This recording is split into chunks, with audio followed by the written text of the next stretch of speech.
Aku lagi tak boleh tidur bila si Aina cucu Tok Empat nampak kepala perempuan melayang, siap rambut panjang dengan usus terjuntai. Siapa sangka, aku sendiri kalau nampak confirm pengsan. Bayangkan dah lah malam, tiba-tiba nampak kepala je melayang. Aku rasa memang tak tidur seminggu. Tapi aku kagum juga dengan Aina. Dia berani pergi tengok sendiri walaupun budak baru pindah. Kadang-kadang budak kecil ni lebih berani dari orang tua.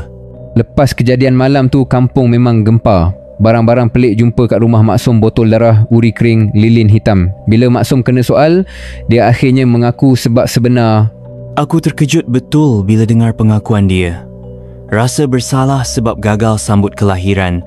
Lepas tu sanggup seru roh jahat semata-mata nak tebus dosa. Tapi yelah, benda macam ni memang selalu ada harga. Tak ada apa-apa yang percuma, terutama bab ilmu hitam. Betul tu, bila dia cerita syaratnya kena minum darah segar setiap bulan, aku